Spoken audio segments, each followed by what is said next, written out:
Good evening, everyone. This is the last scheduled talk of the year, and I saved a doozy for the last one. Tonight, we have a special surprise guest who spent years slaving away in the trenches of the American animation system. And we are going to hear about all the horrible treatment. Does it go to minor indignities all the way to Jeffrey Epstein? We'll find out tonight. No, it doesn't. That's crazy. That's crazy, Zhang. And here's my guest, Luke. Hello. Tis I. So, for anyone who is not familiar with you, how many years did you spend working on animation?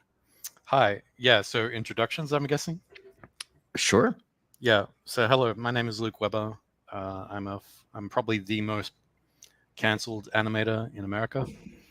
I've spent, I guess, 10 years working in animation, though I guess technically it's 11 if you add up all the extra little side gigs I did here and there. I worked primarily as a storyboard artist in the mainstream industry at all the major studios like Cartoon Network, Warner Brothers, DreamWorks, Nickelodeon, a bunch of others that I can't remember right now, but quite a few.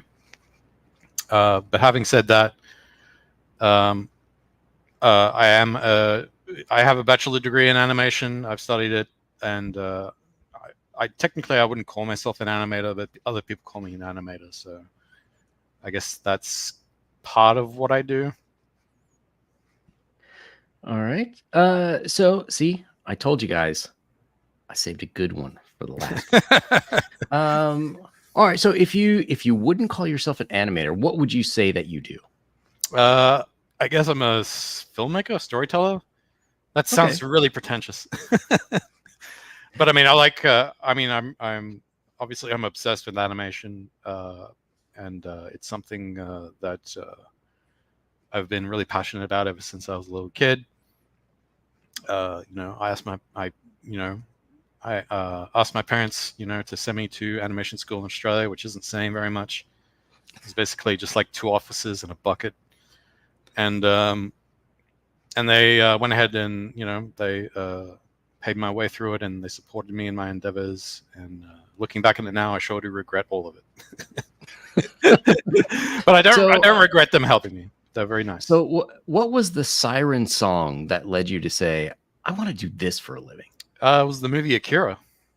Oh, well, hey, yeah, that'll suck in a lot of people. That's even if you're not taking into account the animated part, like that clearly ranks in, I believe, in one of the top 100 for just cinema altogether. I'd probably say the Akira is probably the animation equivalent of The Godfather.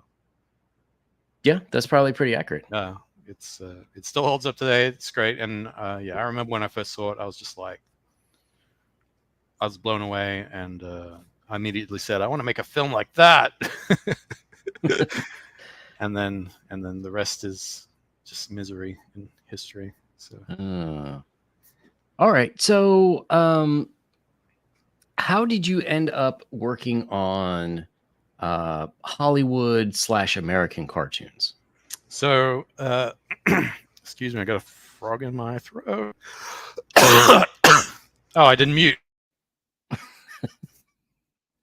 Well, and so for anyone who hasn't liked or subscribed, like this video, subscribe to the channel for more next year. Yeah. But back to Sorry about that. I suck at muting. So the 2008 financial crash happened, and I was working in video games in Australia, and all the studios folded as a result, because in Australia they rely on a lot of overseas contracts from America and other places in order to employ people and get stuff made. And so obviously when 2008 hit and the markets collapsed, all the contracts got pulled, everybody lost their jobs, and we were, it wasn't just me, it was a whole bunch of other creative people were out on the street. And so long story short, I realized that there was no future for me in trying to pursue what I loved in that country. And so I bought a one-way ticket hopped on a plane to LA, and then couch surfed for about a year until I finally got my first gig working on Ben 10 Ultimate Alien as a storyboard artist, and I learned a lot there. And the people there were very kind, probably a little too kind, and that was kind of how it all started. So, I would say that Hollywood in general, and I've been told that the animation industry is similar. It's famous for having like a bunch of mean girl kind of cliques, but traditionally, unless you really piss people off, meritocracy sort of won out. Like you might lose a job here or there, but eventually, if you had the goods, you would find some sort of work. Would you say that was more or less the situation when you started in the industry? Yeah, and that was when I say misery in history. That's absolutely right. Yeah, when I first got there, it was great. It was very meritocratic. I hope that's the right pronunciation. Sure. I was working hard. I was getting paid well. I was being rewarded for my hard work. I managed to buy a car and pay it off in 3 months. And Nice. yeah, that was just as I started on Ben 10, which I guess was around, I think 2010, 2000. Yeah, around 2010. And yeah, it was everything that Australia wasn't, because believe it or not, Australia isn't very meritocratic when it comes to animation. Interesting. It's got a lot of, well, when I left, it was filled with a lot of the things that I'm going to be talking about today, mainly nepotism, petty rivalries, power struggles, rumors, you name it. Just a very toxic soup filled with snakes and sharks and whatever analogies you want to use. And so, yeah, to go from that to the opposite was a complete sea change. And I don't know. I guess I was kind of in a little bit of disbelief. But I guess the other thing was over time, like a slow-moving car crash, that would not end up being the case. So, like, what was the first sort of sign of trouble that you noticed? I think it was around 2015, or it might have been 2016. I can't remember exactly. It was around about right. then. Yeah, about right. It was I was working on Gravity Falls. Oh. And we were out having lunch with who was I having lunch with? Yeah, I was having lunch with the crew. Sorry, and it was Shion Takushi. I think that's how you pronounce the name.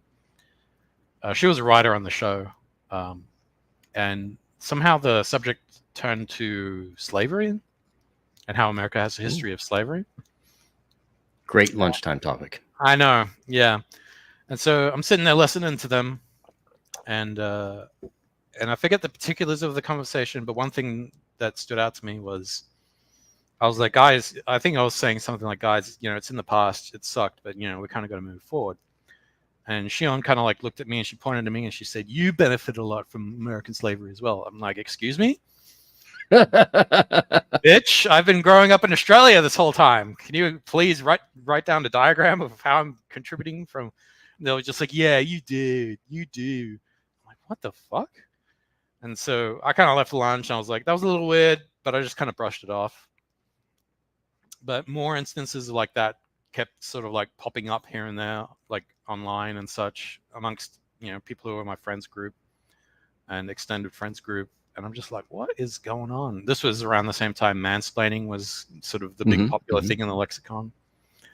And it was a couple of non-industry friends of mine who were starting to throw mansplaining around and, acting really, really out of character. I'm like, yo, guys, like, what are you doing? Like, I was like, because they had not normally been like that. They've been normally very positive. And as soon as I was just kind of like, I wasn't even like calling them, like insulting them or anything. I was just kind of like half calling them out, like half trying to say, look, guys, you're better than this. You don't need to be like this. And it was the same kind of response. Like, we don't know what's gotten into you. why are you acting like this? What are you afraid of, etc., etc. So yeah, it was around then, and at the time I didn't know what the hell was going on, but I could sort of, in the back of my mind, I was going, something's not right. That's really weird that this is happening more often. So sorry, just to interject, but these people who all of a sudden started saying these kind of things, Yeah. had you known them for a while, and were they Yeah. sort of what you would call normal before, and then just like all of a sudden it started? Yeah. Well, I mean, yes and no. I mean, I had known them for a while, hence the extended friends group. Mhm. The Gravity Falls people, I'd only been working with them for about 6 months to a year. But the extended friends group outside the industry, like I'd known them for a couple of years, probably since I first came to the US. So I guess probably 5 or 6 years up until that point. Oh, okay. So it'd been quite a while, Yeah. and So and they weren't no, woke. They weren't really they were getting into they all were that kind of just. politics. I mean, I was cool with them because they were like, "Hey, let's go drinking," and we'd all just go drinking and just have a good time and Mhm. make silly jokes and stupid jokes that you wouldn't say in, in polite company, and just, and then all of a sudden they're acting like that. I'm just like, yo, what? It was really bizarre. I want to say it was something like out of, what do you call it, the Night of the Body Snatchers or whatever. But Yeah. yeah. That's kind of what I was wondering. So yeah, and there was other things like when I was in Gravity Falls, just some of the things I was hearing Hirsch say, I was just like, yo, that's kind of really weird, and just some of the things he would do, which we could probably get into at some point, where I was starting to go, this isn't a very meritocratic place anymore. What happened? What's going on?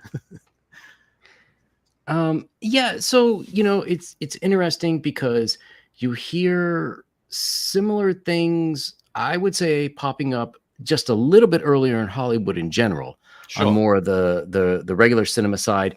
That's when you start seeing things. I guess if you look at comics, things started going wrong earlier, but that's when they really ramped up. So what do you think happened?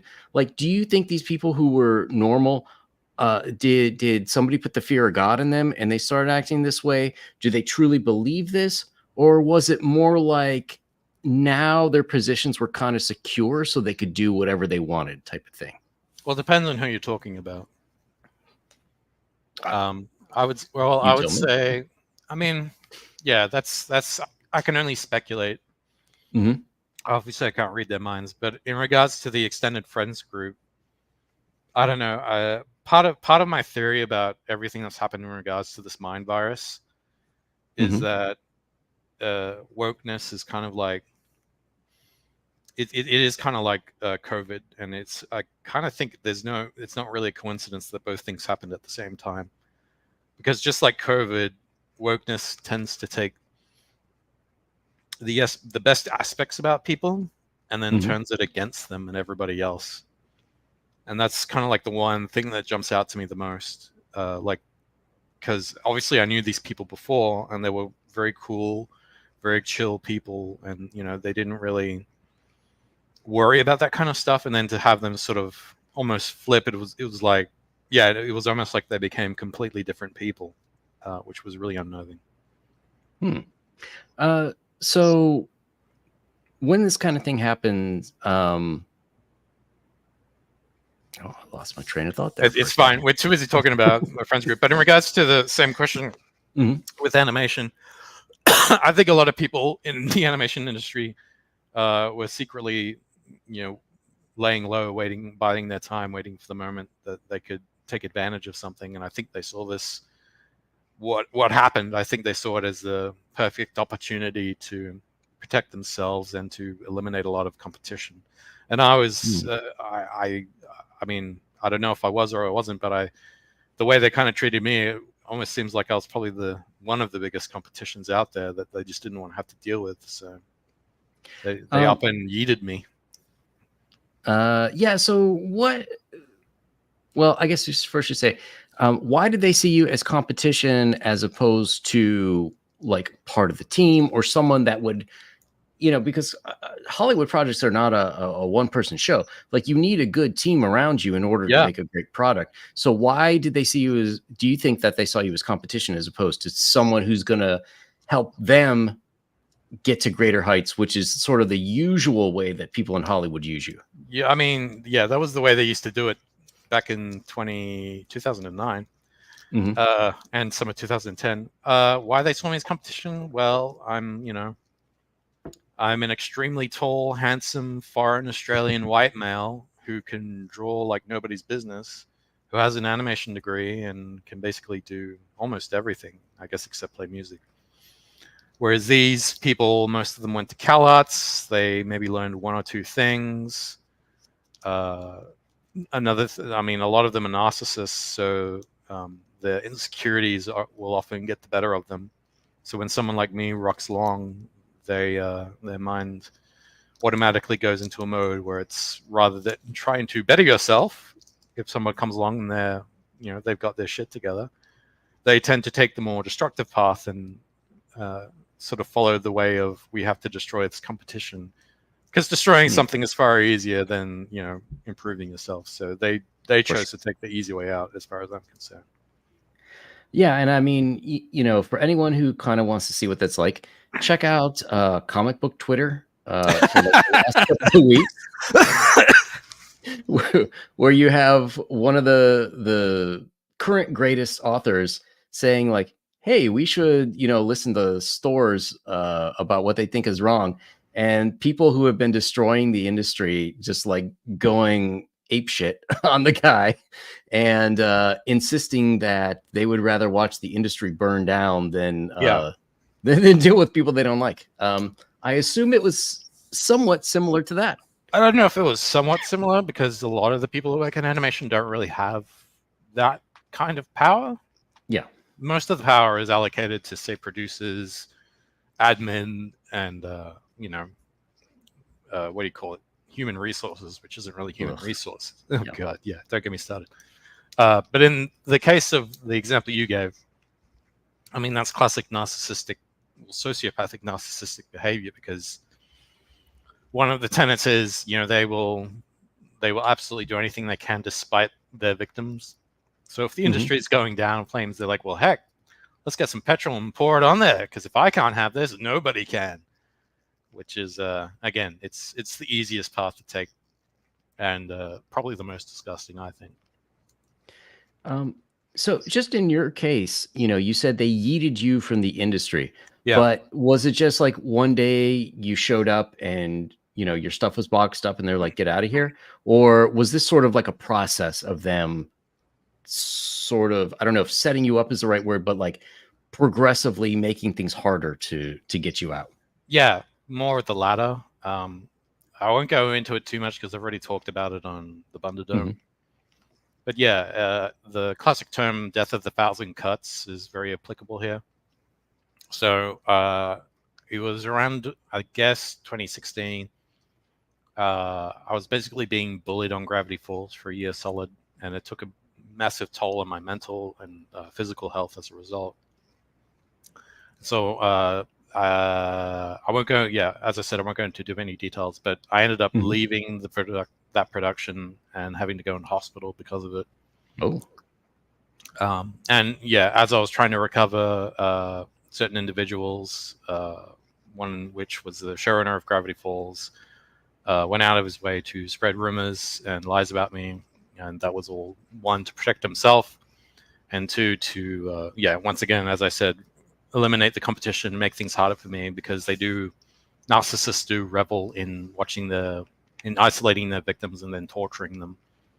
And so that was kind of part and parcel. And he had, because narcissists like Alex are incredibly charismatic, he was able to rope in a couple of other people on the crew to help him do the dirty work that needed to be done.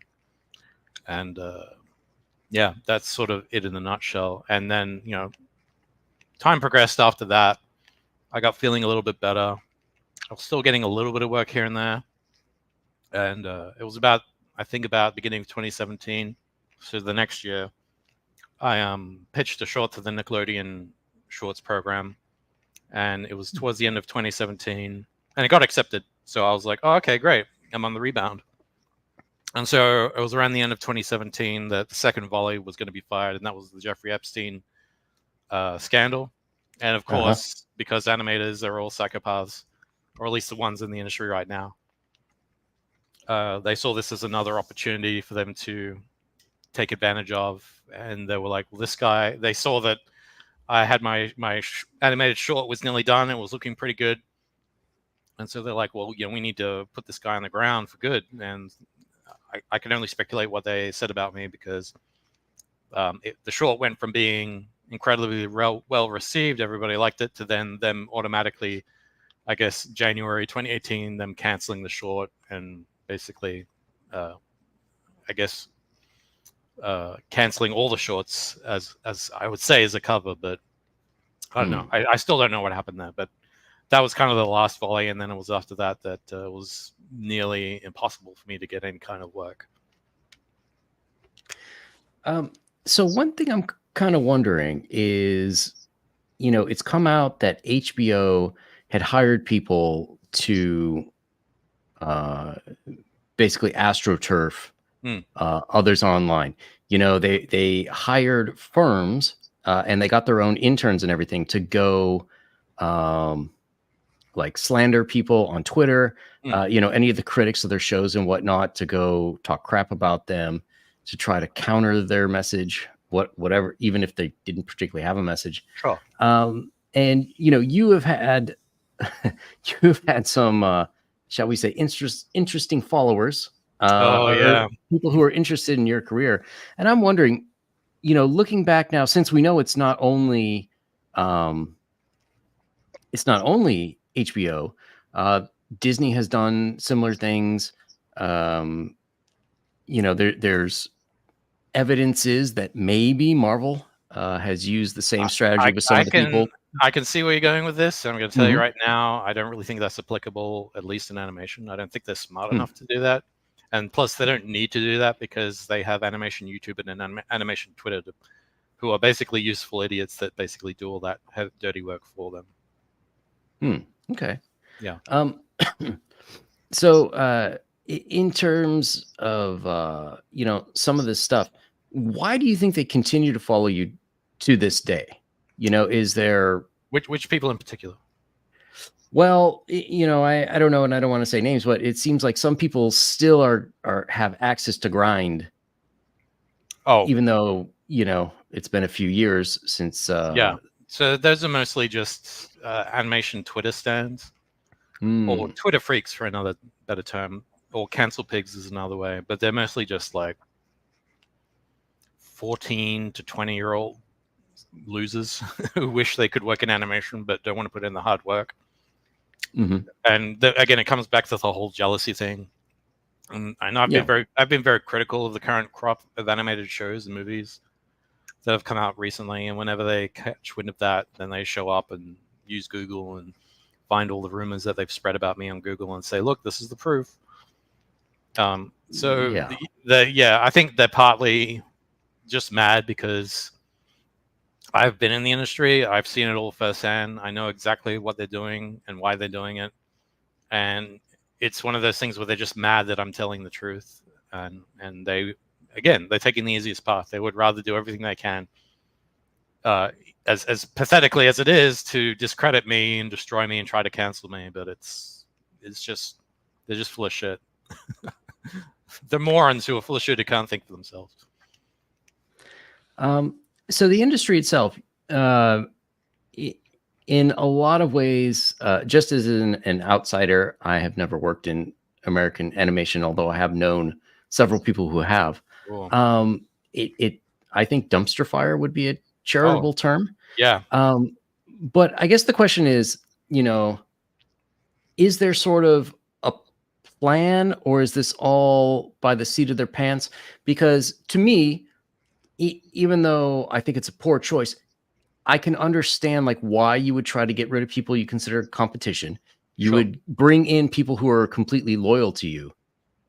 But at some point you have to produce, right? Like at some point your crew has to bring in money.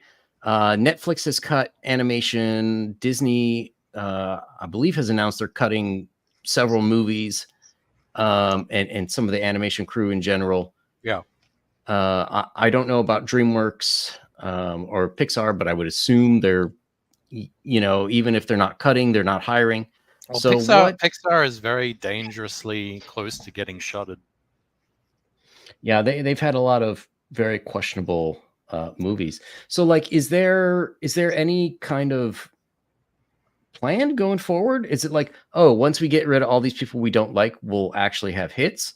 Is that what they seem to No, think, no. in your opinion? The Or thing is, like, to think that far ahead, like you just displayed, Yang, shows that you have to at Mhm. least think 10 steps ahead.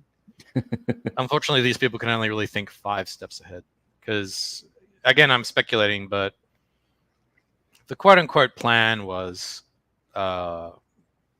basically there's this woman named Margaret Dean who owns this nonprofit called Women in Animation. And like any good grifter, like Anita Sarkeesian, she sold this lie, or she created this problem saying, there aren't enough women in the lead creative positions of enough animation studios, and we need to rectify this, because if we don't, then we're bad people and we're good people. And Jeffrey Epstein showed everyone, all you men, how you're bad people, and so you should give up your positions and hand them over to the next generation of young women in order to rectify this, right? Just like a good communist would ask anyone. Sure. And so that was kind of the plan. But as the thing is with all these plans, the end goal was 50-50 gender parity across all creative fields by 2025. And we're coming up to 2024. And the thing I've noticed whenever they make these plans is they never really say, all right, well, once we hit the goal, then what? You know what I mean? It's like, it's almost like a means to an end. Sure. And so, as I'm sure you can imagine, that has meant that people have or at least higher ups in the animation industry, who are now mostly all women, surprise, surprise, have only been hiring people based on the gender identity, the sexual orientation, and the color of their skin, instead of hiring people on what used to be the case of whether they could, they had the skill, the talent, the hard work to positively add to the team in constructive ways. Is probably the best way I can put it. And well, I mean, the other dangerous thing about that is once those people get in there, and a lot of them know why they're there. So now you have to support all those policies, because if you don't, you're on the chopping block. Well, yeah, that was the thing. That was one thing when Zavlev took over, because they had a program like that in Warner Brothers, I think it was, the animation department. It was like fast tracking directors, but really it was for putting females in director positions, because that's the only thing that matters, is making sure women are in charge. And he initially had axed it, and they did something, because then he unaxed it.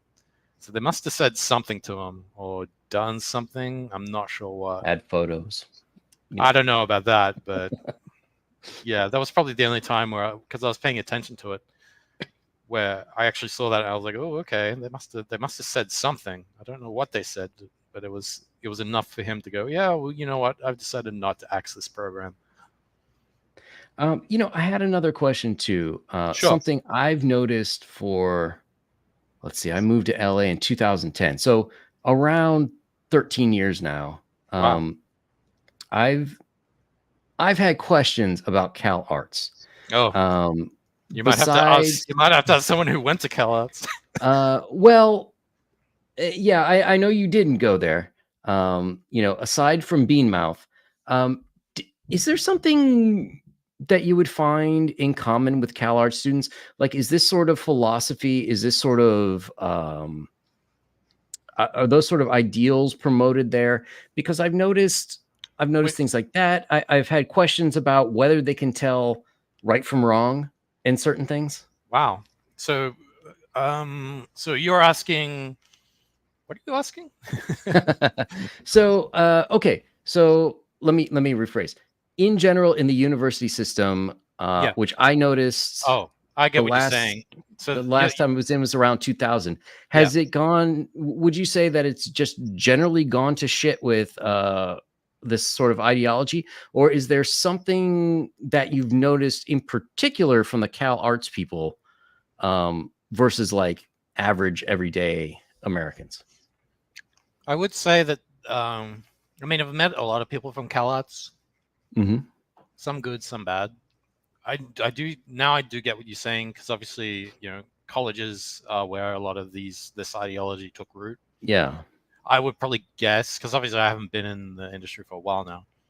I would probably guess that that is the case now, that they're pumping out unskilled, untalented artists who are more or less just activists trying to push the message. In which case, then it's basically created a negative feedback loop for not only the school but the industry, because those individuals who end up in the industry, if they don't get fired, will end up, being promoted, and then eventually they'll go back to the school to give lectures, and then promote that same ideology, and then it just keeps getting regurgitated over and over again. Go ahead. Oh, no. Yeah, I was just wondering because that is like something I noticed. I'm old, so I started college the first time in like 95, and I had a lot of foreign friends, and I noticed that of the foreigners, like they were really taking it on the chin. They were paying full price, and the university I was at would do things like, for them, if they were from a non-English speaking country, they would have to go through the school's English language program for like a year. Like all of us Americans would be able to talk to them just fine, but they would like a lot of times fail them to force them to take another year of English before they would let them in the program. So they were there for 6 years of Oh, wow. for a bachelor's degree. And that was some of the things. And then I started working at universities, teaching design, and I noticed that there were fewer and fewer Americans and more foreigners. But of the Americans that were there, the universities seemed to really be afraid of the students. Like, I remember when I first started, I had to fail a couple students because they just literally did not turn any work. Yeah. And then a couple years later, it was like, oh, we'll give them another chance. Like, I gave them 3 chances after the semester was over. Got to call it. Yeah. You had to do the right thing. Yeah, and I'm wondering if part of this is like, I don't exactly understand where exactly this came from. I definitely saw a lot of leftist / communist professors in the mid 90s. Yeah. Which wasn't a huge, active communist time, but I saw them there.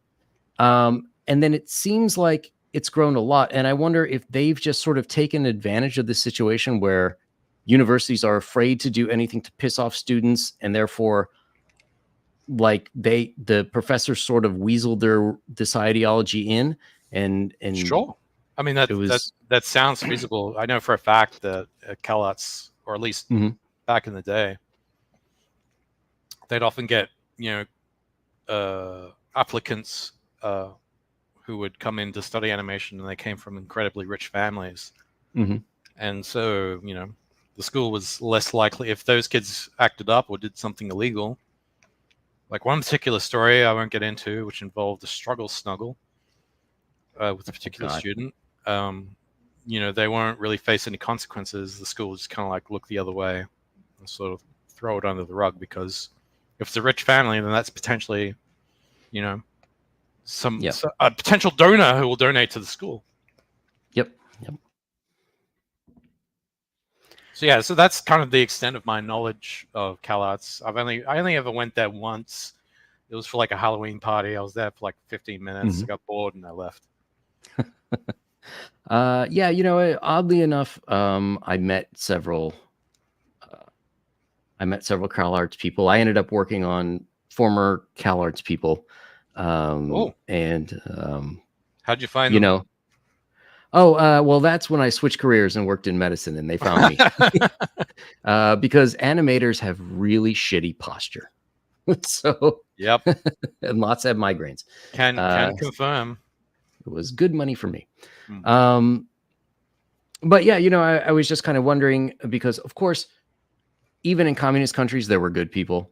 Not everyone who goes into a university is going to come out with a warped sense of reality. Morality. But I'm just kind of, or lack of it. Lack of it, yeah. But I was just wondering. There's something about this date, and some people would say it's because it was election year. It was because the year Trump got elected. I don't. I don't really think that's it. I mean, it's just kind of a weird coincidence. I kind of think it was. I mean, I think that set things off worse, but well, I mean, it supercharged it. yeah. I mean, we're getting a little off topic here, but okay.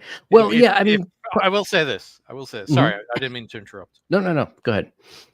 I mean, I didn't think it was the 2016 election because up until that point, everyone had been fed the script through the mainstream media that we're finally going to get a woman president. It's Hillary Clinton. Isn't this a brave and noble new future for America? Finally, the first female president, blah, blah, blah, blah, blah, blah, blah. They just hammered that. And like a champ, Trump came in and he snatched it away like a true fucking Chad. And for a lot of these people, I think the script in their mind broke. There was some kind of cognitive dissonance, and that's what caused them to wig out and overcompensate with everything. Because then at that point, it was yet another man, a white man or an orange man, however you want to describe him, who basically won the election fair and square and was in a position of power. And so therefore he's a man, and the little lizard brains go, well, then all men are evil.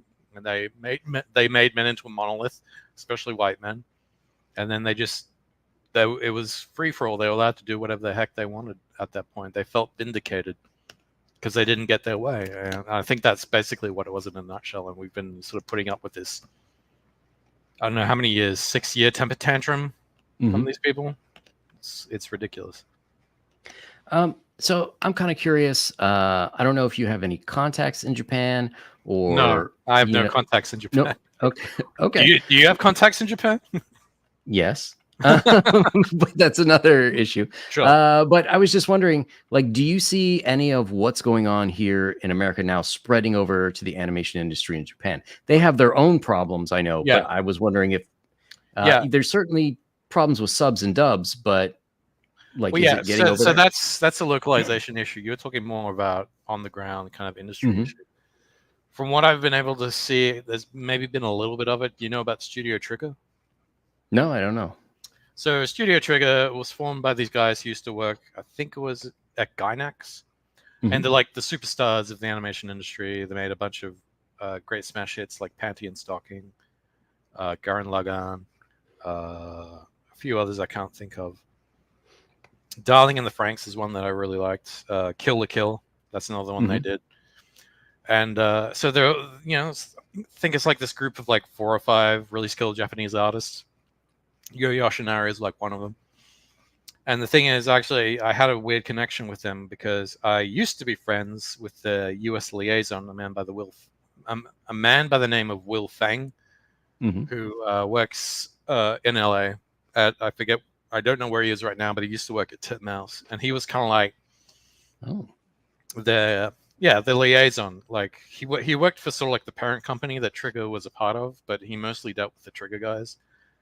And I've been seeing some of the other stuff that Trigger's been putting out, and it has sort of been delving into sort of more of those identity LGBTQ themes. I mean, it hasn't been too crazy, but it has certainly been seeping in there. And the other thing, because the one other thing about you need to know about those guys, the Trigger guys, is that how we have weeaboos over here. Oh yeah. So those guys are bona fide Westaboos. Oh. Like they really love. That's never good. I know, but they really love Transformers, like the American Transformers. They're like a lot of American stuff. Like they were really big fans of was it Pawn Stars? PAWN. Oh, Pawn Stars, yeah. Sorry, it's my accent. And actually had like Chumley, I think it's Chumley, like cameo in like one of the episodes of Little Witch Academia, which I thought was hilarious. But yeah, they're massive Westaboos, so it would only make sense. Like they'd be asking Will, like, oh, what's the big thing in Japan, and we'll be like, oh, it's all about same-sex love interests, blah blah blah blah blah blah blah. And sure enough, what's the name of that thing? I think it's like there was a show they put out about firefighters fighting like magical fire demons. I forget what it was called, Burning Dervish or something. But the main character was this large, muscular guy, and then the main antagonist was this twink, blonde guy who it kind of looked like they initially designed him to be a woman. And they, these two, even though initially they're fighting against each other, they eventually team up. And when I remember one of my friends telling me, "Yo, like that show is like Fire Punch. It must be Fire Punch." They were like, "Hell, dude, this is like hella gay." And Trigger had never really done anything like that up until that point. I mean, they kind of did it a little bit with Darling in the Franxx, but that was kind of like looking at relationships and how different relationships have different dynamics and how that works into giant robot battles with aliens. But anyway. Yeah, to me, that's kind of interesting because there's been that kind of stuff. Transsexuals, cross-dressers, homosexuals in Japanese cartoons for at least since the 80s. Yeah. That I can remember. So it's interesting to see that sort of switching now from what was sort of Fire Force, I guess she says. No, I don't think it was Fire Force. Or maybe it was. I don't know. I feel like Fire Force is a different one. Okay, so sort of bringing it back to the U.S. for a second, then. So it does seem that things are starting to leak over, unfortunately. But one thing I've really noticed, certainly Hollywood in general, and we can go through all like the Marvel films that have that. But in a lot of the animation, the more recent U.S. animations that I've been watching recently too, it seems like a real inability to tell the difference between heroes and villains. Yeah, no, that's absolutely true. Like, have you seen the new Netflix animation Blue Eye Samurai? I tried to watch that. Okay. I think I got like 10 minutes into episode 1, and then I just was like, I'm not watching this. This is boring. I got a video coming out next month about it. All right. It's but like I'm assuming you're talking about moral ambiguity, like for shows like, say, Arcane.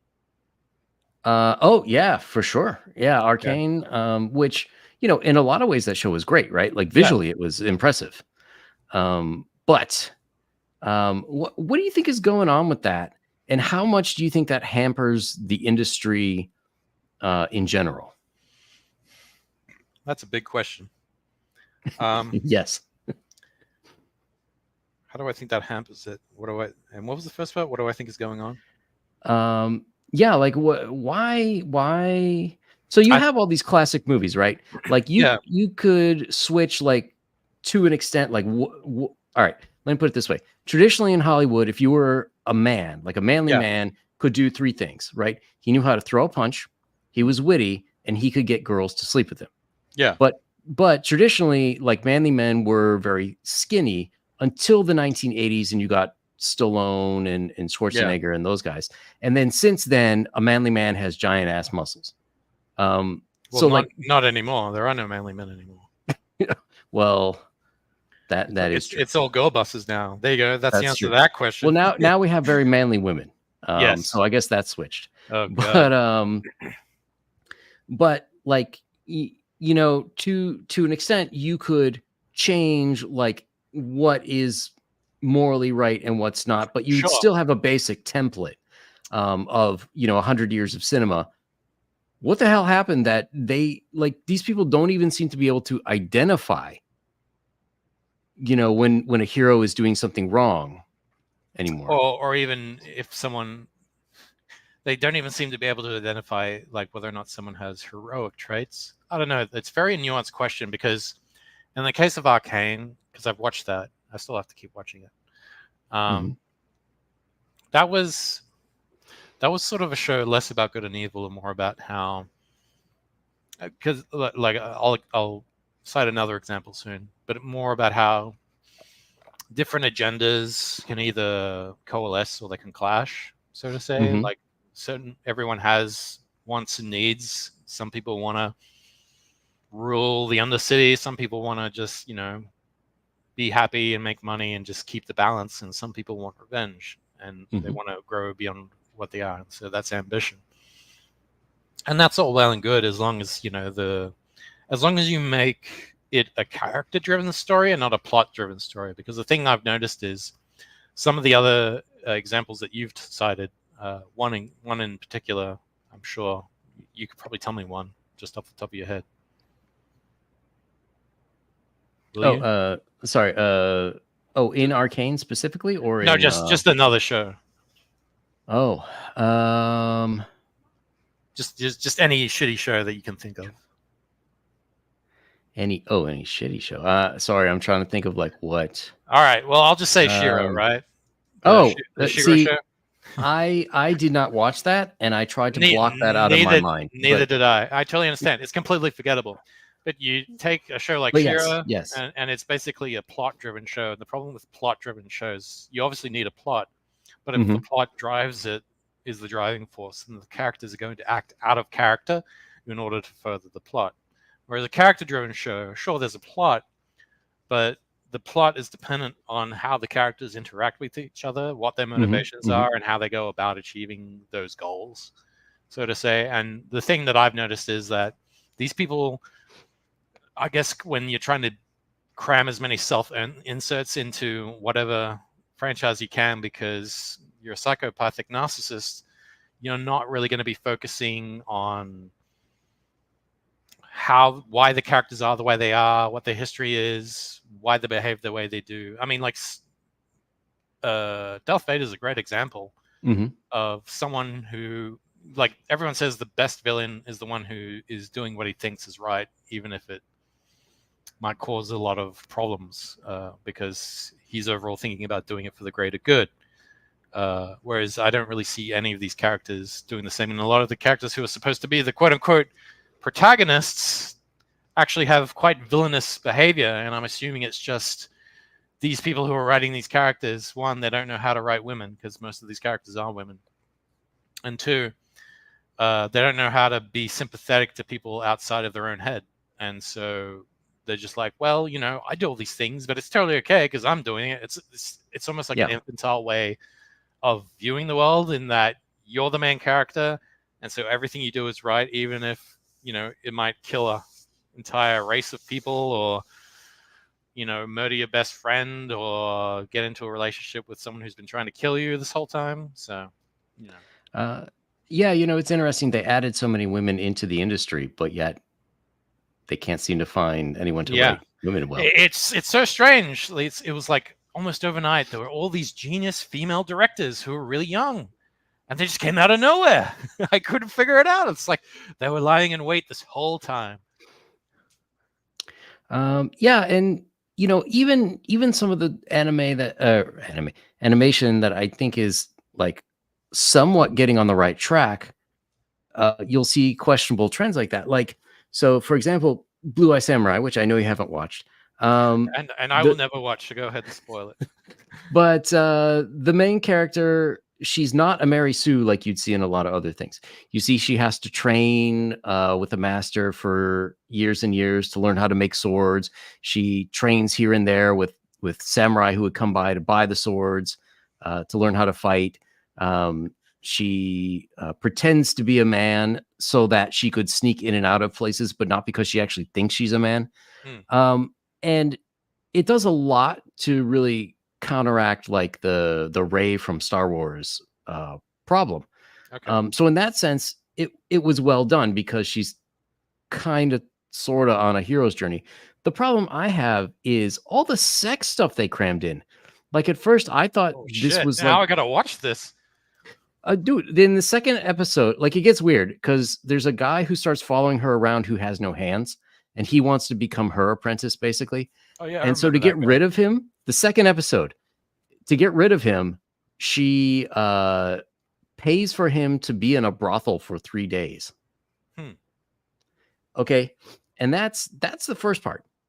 Then there's, of course, a white character who's all into every version of perverted sex you could think of. And they show a lot of it. They show women doing things with octopus, which, I mean... Like, are we talking R-rated, like very graphic? It's very clear what they're doing. There's no pixelation, but they'll like cut to her reaction once the octopus is applied. Let's put it that way. All right. There's how would I describe it? YouTube friendly. Wonderful degeneracy. How about that? Yeah, there's another one where there is a woman wearing a demon mask, and the demon has a large nose. Yeah, and I'm familiar with that. I've watched a few samurai films in my time. Yeah, she's behind the white guy doing things to him. Gross. You know, and there's all this like weird stuff. And my question is, who the fuck is this for? Like, well, that comes to the second point. A lot of these people have forgotten the first rule of animation, which is before you even put pen to paper, you need to know who your audience is. Yeah, and the thing is, it was weird. There's another show on Netflix, which is The Dragon Prince, which I think overall is an all right show. And I worked with the initial showrunner Giancarlo. Oh yeah, back in the day. He was a pretty cool guy. Yeah, and it's got a little bit of wokeness, but it's not that bad. Yeah, it's really overall a show that I would feel comfortable letting my kids watch. Sure. I mean, well, yeah, Giancarlo always makes like solid stuff for all ages. So, yeah. So when I saw Blue Eye Samurai, like I thought it was that, and then it's like, okay, there's a lot of violence in it, so maybe it's like for a few years older than that show. But then with the sex stuff, it's like, Jesus Christ, you know, I wouldn't want my 20-year-old watching that. Yeah. Well, I mean, but yeah, this is the thing that, like, how to explain it? It's like up until about, I guess, 2015, like animation was mostly just kiddie stuff. Mm-hmm. A lot of the executives were like, they could only really compartmentalize two genres for kids animation. It was either comedy or it was action. Mm-hmm. And I remember that specifically because I think I was pitching dungeon crawlers at one point, and they're like asking me like, so is this a comedy or is this an action? I was like, it's an adventure. And they would just like, what? I don't really understand that. Like, what does that mean? I'm like, well, you know, it has some comedy, has some action, has a little bit of drama, you know, kind of a whole bunch of different things mixed in together, and they just passed on it. Because it just didn't fit into these two little mental boxes. And so I think partly what you're seeing here right now is like a lot of these quote unquote artists, they don't want to be pigeonholed as, you know, a kids only like animation creator. They want to be seen as serious artists. Mm-hmm. Because in Japan, they can basically do whatever the heck they want, but that's because Japan's been doing it for so long, and they understand when they make something, they know who they're making it for, and they know why they're making it, and they know how they're making it. Whereas here, here's one thing about the American animation industry. A lot of the people love anime in it, but they just have no clue how it works. They think they really only have sort of like a surface level understanding. And I've always said this. They kind of basically think, oh, you know, it's large eyes, speed lines, and maybe a little bit of sexiness or something put in there, but we can't put that in there because the male gaze, et cetera, even though like they've only like maybe got 5% of that equation. Like obviously something like One Piece, which is made for boys, it's going to have a lot of robots, it's going to have, you know, a lot of fun action, crazy action, and then it's going to have some sexy chicks like Nico Robin and Nami in that, you know, because Oda knows exactly what young guys they want. He knows what they want, and he delivers it. And because he has such a clear vision of who his audience is, what he wants to do, and how he's going to execute it, like it resonates with people. Yeah.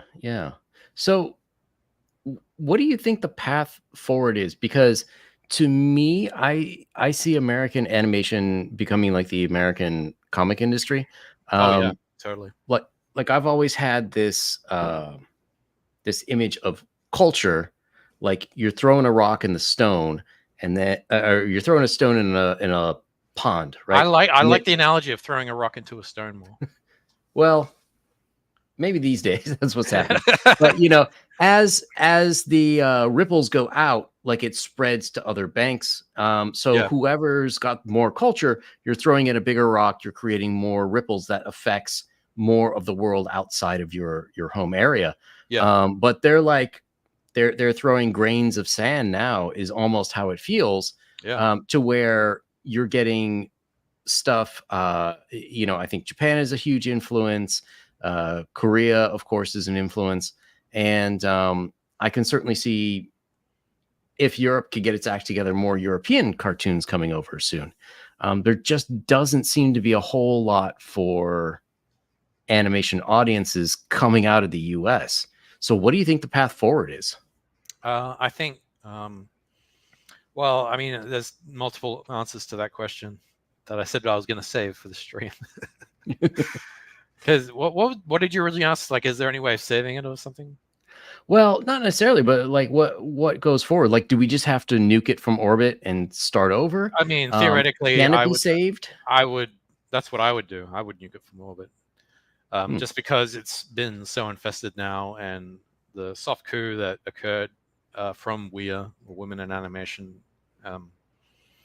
People rarely give up power that they've acquired peacefully, so they're definitely not going to Yeah. let that go. And they're just going to, like the comics industry, they're just going to slowly choke it to death, just so that they can, pat themselves on the back and say, we're good people, we value women, we treat women right.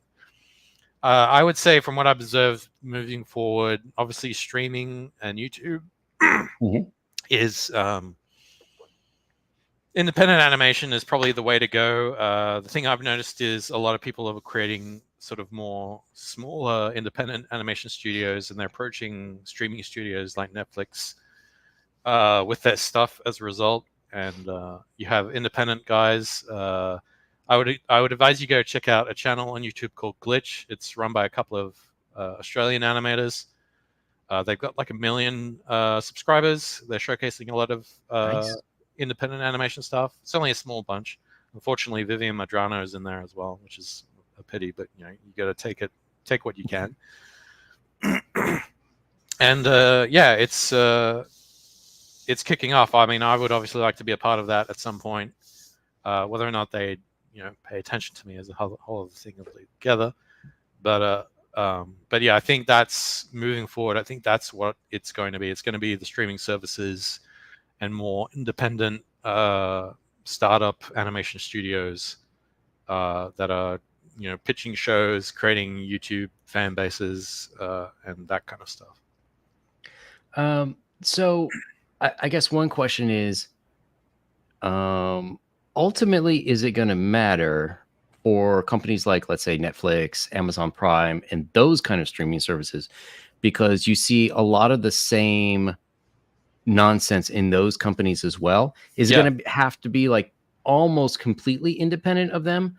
Or do you think that there will be a point where Netflix is like, F these losers, we need shows that people actually want to watch? I mean, I think they're starting to get like that right now. I think they're, aside from them just constantly asking Japan to make stuff for them, because that's the only stuff that seems to sell now. Yeah. And get subscribers, and them doing live action adaptations of it, which I predicted was going to happen. That video games, it's happening already. But for sure, I just watched the Gran Turismo movie this evening. Yeah. So I would say, look, there's a bit of a shift. We're seeing the Bud Light boycott take effect. I think they're starting. Disney's definitely paying notice, but strangely enough, they're doubling down like morons. So. But I think, the money talks and BS walks. And so, theoretically, if some independent animator has a YouTube channel with like 1 million subscribers, hundreds of millions of views, most of these executives who works at these places are pretty stupid and they have no taste. And so they'll see those numbers and they'll be like, oh, well, this is popular. Let's just sign them up. And, we can migrate that person's followers over to the platform, add in a few extras of the current subscribers we already have, and then we'll have a hit on our hands, because they're just about doing things the easy way now. They're not really interested in earning their pay, as I said, because they're absolute morons. But I forget what the original question was. I had a conclusion, and I completely forgot it because I was rambling on. What's happening next? How do we go forward in the industry? I think I've already said that. I mean, I would like to see. I think you got other alternative streaming services like Daily Wire, even though I think Mhm.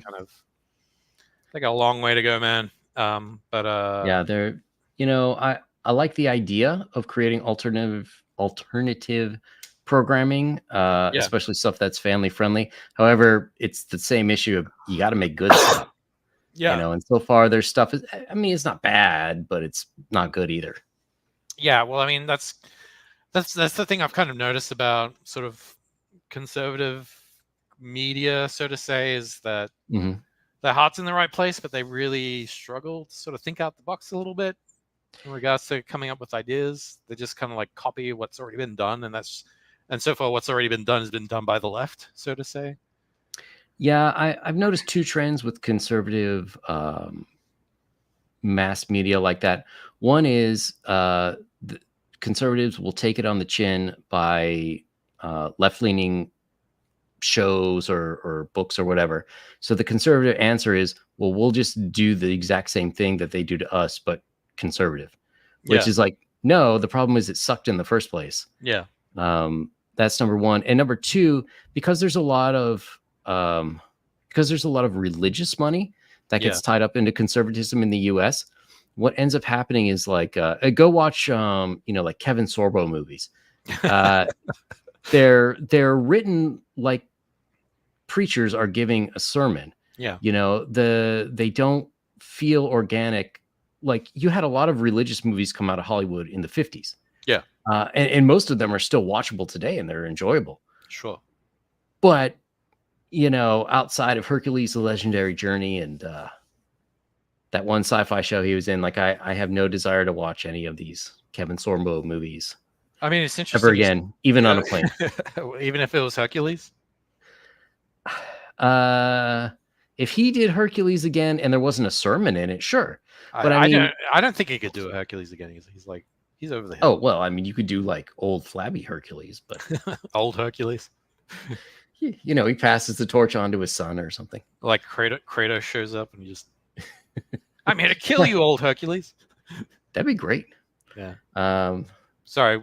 Yeah. No, I mean, it's interesting you say that because I'll tell you a little anecdote mhm. about, it was recent actually, about how I submitted dungeon crawlers to Angel Studios, and you'll never guess the feedback I got. I'm very curious. What was the feedback? Well, the one that stood out to me the most was, you're sort of familiar with dungeon crawlers. I believe I've seen it. Yeah. So That was the one you've been working on for a while, right? theoretically, yes. I stopped working Okay. on it, but because life stuff. But Sure, one of the main characters is Lizard Wizard, right? And so he's got a big Right. floppy hat. And one of the criticism that kept coming up again and again is like, oh, does not teach, godlike morals, and the lizard character, the green character, looks like he's wearing a witch's hat. I'm like, his name is clearly Lizard Wizard. It teaches magic and sorcery. Yes, because it's Dungeons and Dragons, make believe. Tolkien was Christian. Lord of the Rings was a Christian story. You fucks. So the long and short of it was, ultimately it didn't get accepted. So I could never really figure out why, but I don't know. It's just one of those things. I'm just I had some thoughts. about. If you're ever in that position, I have a good response that I'll tell you off the air. So, oh, well, all right, fine. So do you know who C.S. Lewis was? Yes, of course. Everyone knows. Okay. So he wrote a book. He wrote a book called Mere Christianity, where he tries to logic out the existence of Jesus. Sure. And why you should be Christian, in his case, Anglican. Yeah. So, but he's got this pyramid that you have to be a good Anglican. And the bottom level is, first you have to be a good person. The second is you have to be a spiritual person. The third for him would be Christianity. You have to be a good Christian, so whatever flavor. And then at the top of the pyramid, you have to die. Well, you have to be Anglican.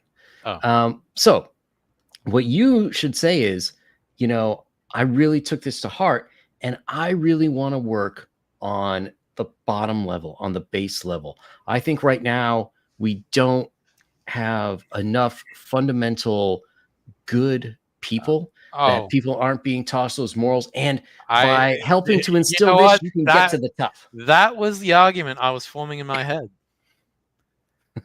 I mean, That's if I'd ever gotten to that stage, because I was talking to the guys there that were Mhm. running the website, they were like, "This campaign's been running for a while, but we'll let you know when it's finished." I was Mhm. like, "All right," 'cause I was getting all this feedback, and one of the things that really struck me is a lot of these Christian centric shows, they're essentially Mhm. preaching to the choir, and I Yep. was going to pitch Dungeon Crawlers as like it's going to have a lot of the moral foundation that, excuse me, a lot of the moral foundation that we're used to in old shows where they teach, Mhm. relatable morals like don't steal, don't lie, etc., etc. But it's going to be because that was one of the other criticisms. Hi, Dungeon Delver, I remember you. Thank you for having me on your show. Uh, that was yeah, that was one of the things I was trying to pitch in that dungeon crawlers would kind of be seen as sort of like a quote unquote gateway drug for people. Mhm. Like if the show was good enough, like normal Yeah. non-Christian people would come and watch it. And if those people came onto the platform to watch it, because if it was good and there was enough buzz, they would be like, oh, well, that was really good. What else have they got there? And so in a way, it's kind of like what the left does to kids by Yeah. Yeah, yeah, yeah, indoctrinating yeah. them, but it's more of a positive way in that things like Sure. discipline, sobriety, abstinence, value of family, those kind of things. I think we need to reinstill in the populace, because from what I can see, like a lot of that software has been removed, and so because there's no foundation, everything on top is starting to crumble down. Yeah. Yeah. Yeah. So that was my No. long-winded answer. Yeah, I don't know what's going on with them. There was a lot of that stuff. Even I don't know if you've ever seen the show VeggieTales. I know of that through reputation. I know Doug worked on it. Oh, that's right. He did, didn't he? Yeah. So Apparently, everyone in animation worked on it except me. if you go back and you watch the original 4 episodes, they're hilarious.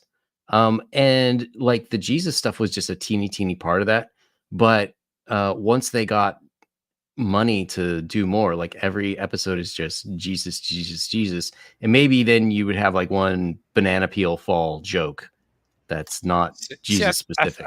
I think Christians are going about it all the wrong way. They need to make it more Sure. humorous. So just have like characters driving, and then the joke can be, you know what? And he takes his hands off the wheel. He's like, okay, Jesus, take the wheel. There you go, right? And then they make it out Yeah. okay through serendipity, and then you got your message. Like God is real. There you go. And it's funny. It'll implant in people's minds better. Yeah. Yeah. Can't argue with that. Yeah. So what are you up to these days? What Uh, can people look forward to you for oh, from you we're in wrapping up. We didn't even get no. to all Oh, the subjects.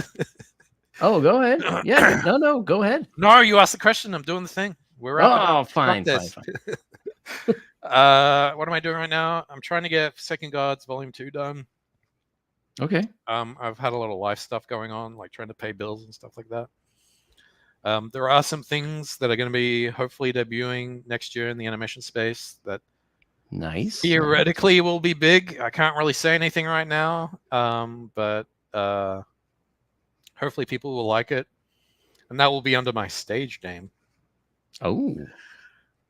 So then all the animation psychos will know who to attack and do the usual thing they do every 3 months to my Twitter account. So like as you're working on this stuff, is there sort of like, in post-apocalyptic movies, Yeah. you always have this like ragtag bunch of humans that find each other amidst the zombie invasion or whatever. Yeah. Is there sort of like that going on in the animation industry? Sort of. I mean, I'm gonna say sort of. I mean, just the thing is, I wouldn't have been able to find the people that I'm working with now if it hadn't been for. I hate saying this, if it hadn't been for Comicsgate. because it was thanks to Narwhal connecting me with some people that I was able to put food on the table. And even though I'm not comics again anymore, and I have my views about that movement, I'm still. I understand it's not a monolith, and there are still genuinely cool people like Narwhal and the Zaid brothers and others who are just, they're a great example of sort of what you said. Like, everything kind of fell apart, and then, it's that old saying, everything that rises must converge. And so these people kind of, like gravity, they kind of tend to find each other.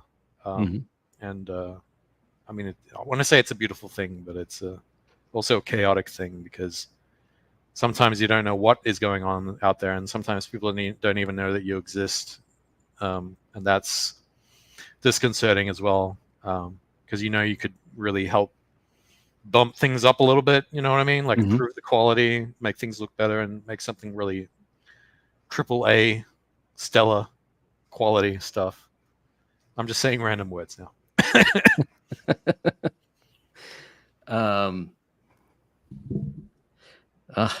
Sorry, did I bamboozle you? Threw me off there. I shouldn't have said that. I should have just ended it there. I'm so sorry. No. So, I did have a question too. Yeah. Since you are an animator, well, do you think drawn animation will ever make a comeback? I mean, we got A Boy and the Heron coming out, which is already the out. last. Oh yeah. Oh yeah. Oh, yeah. I haven't seen it yet. Dude, it's not you gotta out go where watch I that. am. So yeah, so this was sort of the initial impetus of why I put that thing on Twitter, because Bumdona made that post, because basically Boy and the Heron is like, I think it's like the #1 in the box office in America right now. It could be. Wouldn't surprise me. I'm pretty sure it is, in at least in animation standards, and it's a hand-drawn animated film. And I think Spumdona said, like, clearly there's a demand for something like this, and I agree with him. But the American animation studios will never do it, because, well, I mean, it's a kind of a long story, and it kind of starts with Pixar, and how everyone just kind of got. Pixar did such a good job at pioneering the 3D animation craft that basically everybody in Hollywood just fell in love with it, and they just they threw 2D animation into the Disney, especially. They got rid of all the animation tables and yeah. Well, it's kind of funny. Through some connections, I was sort of offered a job working in Disney animation. Oh god. And I said, oh, this doesn't feel right. Yeah. Like something in the industry doesn't smell right. And 1 month later, they closed their studios. Yeah. The 2D studios. Yeah. Which is a tragedy, because it was Disney that, in a way, started anime. Absolutely. Really. Yeah, you know this story. I don't know if anyone in your audience knows that story, but yeah, it was because of Bambi it was because of Bambi that Tezuka created Astro Boy, because when he first saw Bambi, it was Preston Blair's designs on how to make characters cute. There's even a book that he wrote about it with visual examples, like these proportions makes things look more cute and babyish and blah blah blah blah blah. And so Tezuka did the same thing: the large eyes, the big head, the puffy cheeks, the cute nose. And so Japan's just been iterating on that formula for how many bloody decades now? Yeah. And that's sort of the big difference I've found between sort of Japan and America, is that Japan will get a good idea and then they'll iterate the hell out of it to no end. And I think Steve Jobs understood that when he was making Apple. He was just like, oh, you get one good product and you just iterate it and iterate it and iterate it and iterate it. Whereas in America, they just kind of they have one good idea, they milk it to death, and then when it stops becoming popular, they just kind of throw it away and they move on to the next thing. And it's kind of, I don't know, it's just kind of wasteful. It's the same thing with people. Maybe it's a leftist thing because they're into abortion and stuff like that, but I really get a sense that they see people as disposable. And it would make sense why they would be in love with 3D as a result, because something like hand-drawn animation, that's not something you can just do and throw away. You know what I mean? Like Yeah. it's a craft. It's painstaking. You know, you really got to know your stuff when you're doing it in order for it to like look right, so to say. And people love the look of hand drawn animation, Absolutely. like generally, and yet they're not. Nobody in the industry is going. Well, I mean, except for SPA with the Klaus movie. That seems to be like an isolated incident. And I know you said earlier that Europe needs to get its act together, but there actually are a few little satellite studios starting up all around Europe, like what I talked about before. Oh, excellent. Yeah. So one in particular is a studio called Bobby Pills. Have you heard of them? No, I don't know them. So there's this recent series that came out on Netflix called Captain Laserhawk. You know that I one? don't know that one. No, Yeah, I'll you have to should check watch it out. that. I mean, it's by a French studio. The Bobby Pills is a French studio. Okay. An old friend of mine, Balak, is running that thing, and he's a genius. But like you look at it, and it's like it's all hand drawn, looks beautiful. As I said, it's French, so there's going to be a lot of that woke stuff in there, like how the French do it, because they're all degenerates. And but besides that, it's actually like I was really enthralled. I watched every episode. It was very pleasing to my eye to watch it, and the story was good enough. I was like, okay, this is pretty cool. Out of curiosity, have you seen any Eastern European animation studios coming up? I mean, during the Soviet years, they had their own animation. Some of it was totally wild. I'm just wondering because if the you Ice want, Queen, the Ice Queen was really good. Yeah. Did you see that? Well, which one? Like the old one, Like from the 50s? I think so. I think that's Yeah, the one yeah. where she has like that crystal crown and she's like blue. Yeah. Yeah. I've seen that one. I think that was a Czech film, if I'm not mistaken. Oh, okay. Not bad. Well, I mean, it's I the could be same. wrong. It's the same. Well, that's area. Eastern Europe. That's Yeah. Eastern Europe. Yeah, that was in the Warsaw Pact. Yeah. But I'm just wondering because if you want non-woke Western stories, you kind of have to go to Eastern Europe. And it seems like because the cost of living is so low and the cost of labor is so low, like it almost seems like if you're going to start up an animation studio, like that would be started up in a communist dictatorship. Well, I mean, if you go back in time to like 1960, sure, but now they're democracies. Are you sure? Are you sure about that? They seem like still communist. Come on. I don't think so. Budapest, don't give me that. Don't give me that. Budapest is nothing on the cultural map. Budapest is Budapest, my friend. All right, well, you got me there. Certainly did. So like do you see any of these small indie places actually experimenting with hand-drawn stuff, or is it just too cost prohibitive? Well, that's the thing. I don't think it is cost prohibitive. I think what's cost prohibitive is, or at least in the mainstream industry, is that, you know, here we go, just like the teachers union, the animation guild, and they recently had that strike recently. They just keep asking for more money and sort of putting in stipulations not to allow new technologies that have been discovered to come in because they're afraid that it's going to take jobs away. And so in a sense, they kind of like, this has kind of been the big problem with the animation industry in America for a very long time. It's not very efficient anymore. Like a budget for a Japanese animated TV show, like a per episode budget is something like in the $100,000 range. That's per episode. Whereas an episode of, say, Adventure Time costs something like $300,000 to produce.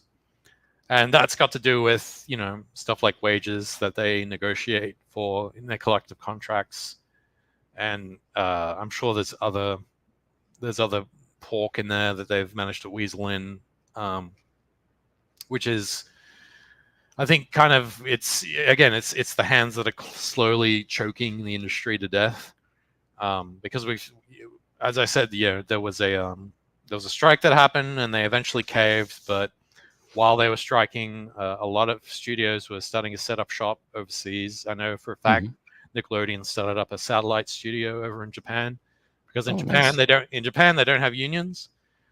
They pay their artists Yeah. like shit. They pay them below poverty wages, and those artists are incredibly hardworking and incredibly skilled, which is practically Yeah. nobody in the animation industry right now. Like maybe one or Yeah. two guys, but that's about it. I always see the ads on Instagram for that. There's like an artist dorm where Oh yeah, I've the seen artists, those. Yeah, yeah, the artists aren't paid enough, so they're looking for donations for people who love anime to donate so they can keep this dorm to give them like a place to live because they make like $1,000 a month or something. yeah. Well, I mean, yeah, but that's kind of partly their fault. And there's rumblings that the animation industry is also slowly dying, and that's because of that reason. Like if you have a high turnover rate, and I Hmm. experienced this in Australia, it's almost the exact same problem. If you have a high turnover rate, you don't get to retain talent, and if you don't retain talent, you can't develop that talent, because developed talent is like wine; it gets better with age. Hmm. And if you're just like burning through people like, I don't know, candy or whatever, then you're never really going to. It becomes degenerative over time, basically. Yeah. And there's like a whole other problems with the industry. Like there's the anime committee, which decides which animes get to be produced and funded and which don't. Mhm. And Ghibli's on that committee, and it's yeah. I don't like. I don't get me wrong. I love the stuff they put out. Like Yeah. 99% of the stuff they put out, because it's just, you can see the love they put into it, and they're really passionate about it. But given how I kind of know how the sausage is made, Yeah. I'm really reticent to sort of partake in it, if that makes any sense. No, yeah, I mean it would be tough. Well, plus you're a foreigner and I have seen the occasional foreigner at Studio Ghibli when they do like these behind the scenes shows of Miyazaki Oh and they yeah, never look happy. no, they don't. Yeah, and Miyazaki's like a real tyrant as well, I've heard, and he hates foreigners. Yeah. So. Yeah. Well, yeah, he does. And he's a fucking feminist. So Yeah. there you go. He's not the perfect guy, but he makes beautiful films. Yeah, absolutely. Yeah. Um so another thing too, I was wondering with comics, you can Yeah. have one person doing all aspects of the comic, Yeah. and assuming they were really on their game, they could crank out 2, maybe 3 graphic novels per year. I doubt I could ever do. I'm having trouble with Well, one for you, dude. not you specifically, but And everything's um, about me. Yeah, go ahead. for animators, Yeah. is it possible to be able to by yourself turn out a sufficient quantity of animation that you can receive um, like a decent lifestyle, or do you really need the traditional group setting where you got to have several people working together at a minimum? Well, animation by its nature is collaborative anyway. Hmm. Just because, I mean, unless you know how to play music and do voice acting, you kind of a little bit out of luck there if you want it to be good. But that hasn't stopped people. It really depends. Again, it's about the holy triangle of time, quality, and money.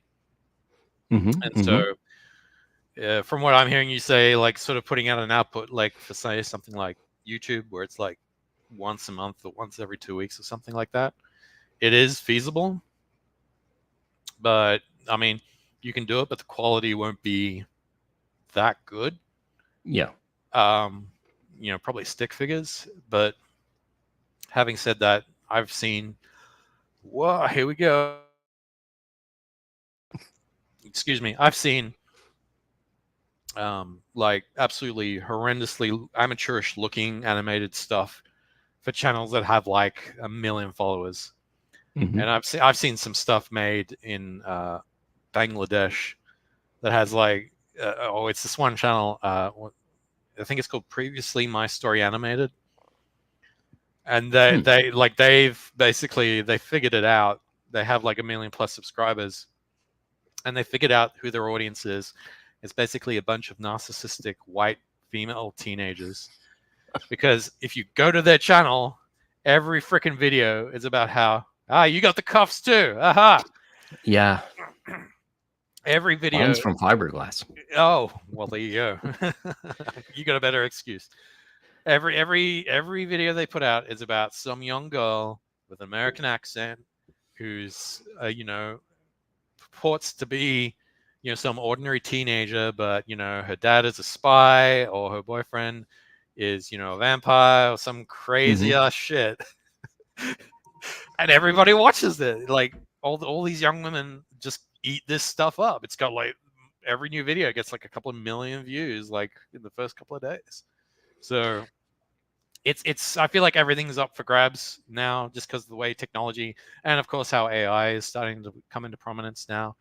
I think it's probably only a matter of time where eventually, one person will be able to make, have a higher output of animation. Whether or Mhm. not it would be good is another question. I still think that there's great value in collaborating with other artists, just like how scientists collaborate, different minds collaborate and exchange ideas. Mhm. It's the same for animation. One Sure. artist brings something to the table, another artist brings other stuff to the table, whether they draw, whether they write, whether they compose music, whether they're a voice actor. Uh, it's kind of like this the individual parts aren't all that great on their own, but the sum of them can create something truly spectacular, for lack of a better term. Just like how a band gets Yeah. together and they create great albums. It takes 5 lions to form Voltron. Yeah, So yeah. that's that's exactly how it works. Do you so when you're forming these groups, I'm just wondering how often do you think, like, is it how to phrase this right? Would you say in general things are a bit like, yeah, things come out all right? Like, what's the ratio of that versus like lightning in a bottle where you end up with a great product, even if it's not necessarily a huge financial success, you end up with a product that was like, damn, that was good. I would probably say that ratio is like 1 to 50. Okay, well, So that's like if actually not that bad if you I think mean, about it. if well, I was gonna say 1 to 100, but I was trying to be generous. But generally, yeah, most stuff is well. I mean, most stuff today is like less than mediocre now, um, which I guess is probably why most of the independent stuff is like really taking off, Hmm. or at least getting a little traction. The problem is yeah, just time. I have been considering playing around with YouTube Shorts. I Hmm. think that is an interesting idea, even though you can't really make any money from it. But I mean, Yeah. aside from that, yeah, it's very rare that you get something that's truly lightning in a bottle, where it's like the right people at the right time, at the right place, working on the right project with the right leader. Like Hmm. that is so incredibly rare. Hmm. So for people who are like not real happy with the modern state of modern animation, Oh yeah. and they would be interested in um, promoting, supporting, how can they help these newer companies? How can they help things sort of turn around? Like, is it strictly a financial Yeah. issue? Are they becoming partners, or what about even contacting companies like Netflix and Amazon? Like, we don't like the crap you have. We want some of these other things. I mean that those are good ideas. I would say it's mostly financial. I mean, like I'm not gonna sit here and point a gun at people's head and say you better support this or else. People should obviously, it's their money. They can do with it what they will. Hmm. But I mean, if they see a project that looks appealing to them and that they want to see get finished or you know be in a more finished state, then they should definitely do. They should put their money where their mouth is and put it towards the project because that's in a way you're kind of contributing to putting beauty into the world, Hmm. provided that it's morally justified in its content. But otherwise, then you're putting ugliness into the world. Yeah. But yeah, basic stuff like that. I would say, I've seen a lot of people like retweeting stuff. That really helps. Word of mouth is probably like the best way to do it. So, if you're someone who has a lot of followers or a few followers, just, retweet that or repost it, let people know, hey, we need to get this off the ground. Most rags to riches tales come from grassroots support, from people who are just like, yo, who are tired of the current slop they're being fed, and they decide, we want to put something good into the world. And I feel like there's a lot of, I think there's something special about that, in that, you being a part of making that happen, even if it's a small part, is still, it's still, I don't know what's the word, like, still like a good thing, I think. Even if you yourself can't do animation, like, you can still help push, the good stuff along, and put out into the world the kind of stuff you want to see. I'm curious too. The last time I was at the Ottawa Animation Festival was in 2003.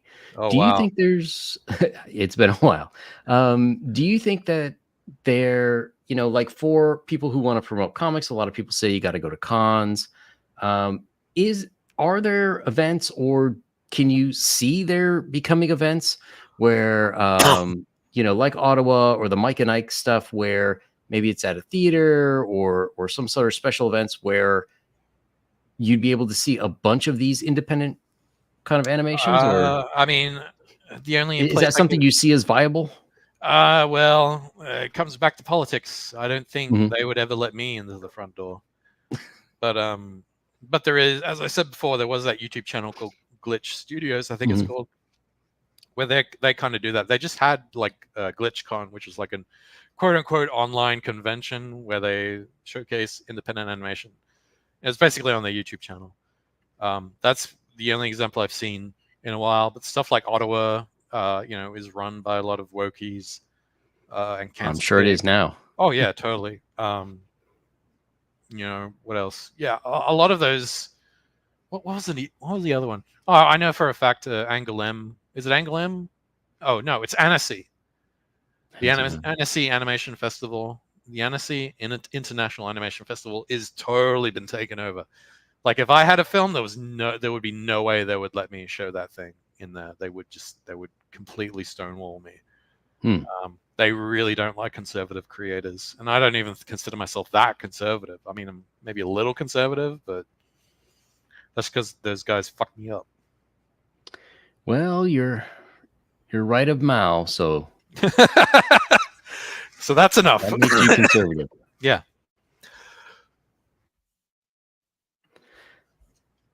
Long pause as I cough. Doing all right there? Yeah, I'm Okay. fine. I'm fine. It's just a cough. So, did you have any other questions? That was most of what I can think of. Anything else you wanted to mention while you're here? Give me money. I don't know.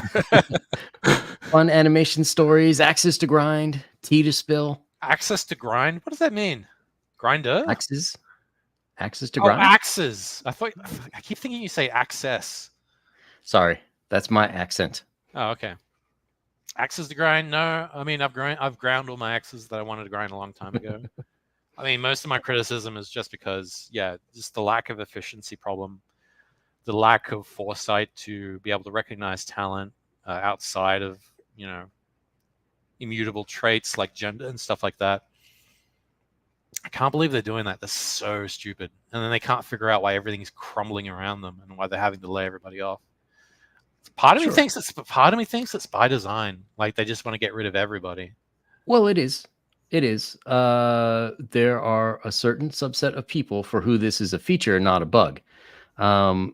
They're like locusts. They go from industry to industry. They glom on to other things that are popular. Yeah, that is true. Things that they didn't create themselves, but they want to basically inject their ideology into it to force it into a more public sphere. And when the thing is destroyed and it's just a husk, they're perfectly happy with that because it takes away something that was popular, that people with disparate ideological views, now they can't have that. To some Oh, extent. it comes back to the narcissism thing I mentioned. Like if they can't have it, Well, nobody can. well, let's take what happened to Bud Light recently. Well, it's not that if nobody can have it, it's you want to deny your opponents. Like Bud Light was seen as a certain like college frat boy rednecky culture kind of drink. Oh, I see. And because they're You mostly know, white males, then yeah. Exactly. And if they can, subvert it so it becomes their ideology, in this case, wokeness, they would have been happy with that. But eventually, they know at the top, the people running these things know that it's not going to succeed long term. So once it dies, then all of a sudden you don't have this drink for that subset of people who really enjoyed it and saw it as like an American product. Mm. Yeah, no, that rings true. So I just think Mhm. I just think a lot of, I mean, and I'm just speaking from the perspective of animation in the industry. I think I think one of the big reasons is just that a lot of this happened was that it was just the like never underestimate the dangerousness of cowards. You know what I mean? Like it was Yep. just the problem was weak men. Sure. That like there was no guy in power who had the balls to go up and tell these people who are taking over the industry, these women, and say, no, you know what, you've done enough. They just were like, oh, okay, well, I don't want to be seen as bad guy, so we'll just give it to you because they've been trained to think that in order to be a good man, you just have to give women things if they ask for it, which is, I mean, I don't know what the hell kind of philosophy that is, but it sounds like a stupid one. Yeah, I agree with you. And then you have a lot of like the Kathleen Kenny types who Just can't get rid of them, so we'll just promote them up. And yeah, the failure. I'll do this so much upward failure in animation. yeah, Oh my god! Wow. Anyway, yeah, well, thanks for stopping by. We've kept you a while. You no, might have to go back to your iron lung. I might have to, but thank you for having me on. I really appreciate it and letting me ramble. Did you learn anything, Yang? Yeah, I did. So like I said, I've never been in the animation industry myself. I realized early on I do not have the personality to deal with people in Hollywood. Turns But out neither do I. but I've always had the interest, and I have enough knowledge that people are, somehow think I know more than I do. But it was real interesting, and especially living in Los Angeles and having some friends who were actors and would occasionally do voice things. It was interesting to me to hear how things were going on, and I had suspicions that things started going south around the same time that they seem to have gone south in a bunch of other areas. It's so weird that it was around the same time. That's the thing that still gets me. It was around the same time period that the switch just got flipped, and just half the people just lost their minds. That's why I think it's still the election. But anyway, yeah, I mean, to an extent, but I think that there were some other things. A lot of it was there had to be a certain mass of students who had come out of universities with that ideology. True. Because if the same thing had happened like 10 years before, you wouldn't have had the same result. Man. And I moved over here at the wrong time. I know. Ugh. But well, at least I got a lot of pussy. That's congratulations. Thank you. Although, to be honest, it was Los Angeles, so it's not like I mean, hey, dude, you know, there were some tens in there. I'm just saying. Wow. Yeah. No, I mean that's the other thing I noticed was because like working as a storyboarder, you get paid like 6 figures, Mm-hmm. and I think somehow women can smell that. Of course they can. Like there's like a sixth sense. They're like, whoa, this guy's earning money. I should definitely get than the others. Yeah, I definitely think I should get him to get me pregnant so I can claim alimony or something. Oh, okay. That hasn't happened to me. Thankfully, I've been lucky enough that didn't happen because I'm very responsible. But Yeah, I think a lot of women who go to LA. I'm rambling now. We're totally just spitting No, no, the shit. I mean, LA is the Dubai of North America, I wouldn't even say it's Dubai. I think or I would maybe say, Miami. I'm not sure. I would say it's the Sodom and Gomorrah of America now, or at least California is. Yeah, it's pretty bad. I couldn't get out of there fast enough. Yeah, same. Ugh. Anyway, All right, everyone. Well, thank you very much to Luke for coming by, educating us about all things animation, and hopefully we'll have you back next year before too yeah, long. we'll see you in a Um, year's time. Yeah, This time next year. maybe. Yeah, So probably not. This is like the only stream people you'll have. You're the only one who'll have me on now, Yang. I'm a sad, I lonely don't man. know. Whatever. That's their problem. Yeah, More for exactly. me, baby. Yeah, baby. So if you liked it, make sure you click the like button, subscribe to the channels. I will have more guests. Hopefully in January, I am going to have a big guest, which I will announce Ooh, soon, but I got to still double check a few things. Totally man. worth waiting for. Is it Rob Liefeld? No, you know what? To my knowledge, he is the only guy on Twitter who's been like, fuck this Yan Zhao guy and What? blocked Really? me. Yes. Really? Yes. You're like the nicest guy, Um, though. because he once said the best run of X-Men was the Austin Cochran run. Oh, all right. And I said, no, it was Silvestri Green. No, And I he agree with that. replied, Yeah. well, that's interesting. And like a half an hour later, I saw he blocked me. Well, you know what? Fuck that guy. Because I do agree Now, that like the Silvestri run was pretty good. oh my God, it was, in my opinion, that whole run was by far the best of the X-Men. I really liked Silvestri's run on Wolverine as well. Yeah. Well, it was right after that. Yeah, it was. Yeah. He That's how was I in the found him. zone, and it was right before he started copying Jim Lee. Yeah, he was doing his own kind of like very fluid kind of illustrator kind of. It was just beautiful. Motions. It was beautiful to look at. Yeah, so good. Yeah. Well, and the other thing was if you look at the story line from that point, it's like the X-Men are trying to make themselves into legends, pretending that they died. Yeah. And Silvestri apes Frank Frazetta. Yeah. So Frazetta's stuff was fantasy. It was larger than life movie compared to TV. So to me, that it was like the perfect artist at the perfect time for that run. On the perfect book. Exactly. And I mean, I love Jim Lee's run too, but to me, Silvestri was tops. Yeah. Well, now he's doing Batman. I haven't bought that. I need to get copies of that. That looked so cool. I don't buy any of that shit anymore. Like I've been so turned off by all of it. You know, I just don't bother. You know, I don't buy books from the big two anymore either.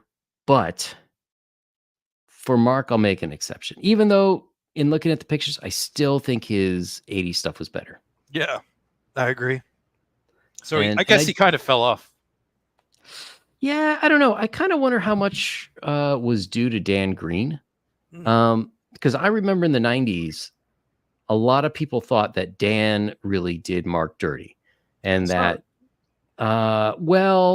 because Scott Williams was the new hotness in inking. Yeah. And so everybody tried to copy his style. And a lot of people were saying like, oh, well, if Mark had something more like Scott Williams, it would have been even better. It would have made his work better. And the older I get, the more I realize two things.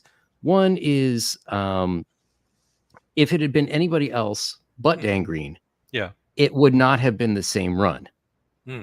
So the run that I think is the greatest, perhaps in all of comics history, would not have been the same were it not for him. So to say like his inks were inferior or something just is totally weird. And the second is, they've come out with some, Marvel's released some of the pencil work from Silvestri. And Oh. when you see what the pencils were versus what the inks were, Yeah. he was super loosey goosey.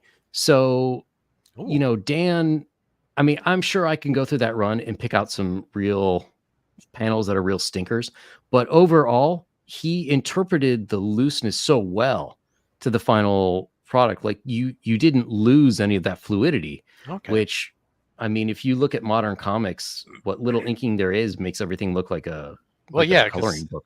everything's digital now. So Yep. technically, you don't even need inkers anymore. You just do it No. yourself.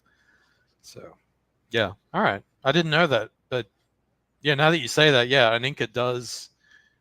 Well, he's the last person or the last artist to touch the piece of artwork, so he's kind of got the final say. And if he really knows how to transfer that fluidity to pencils, then he's really going to sell it. So you are right. Yeah, it is the right people at the right time, at the right place. Yeah, and if you look at their run on the X-Men, they started together, I believe it was Uncanny X-Men 218. Things were a little rough. If you look at when they finish off, I think it was like 260 something, right before Jim Lee took over, so much better. And then you go to that Wolverine run, which starts immediately after they're off of X-Men. Yeah. I mean, it's just amazing.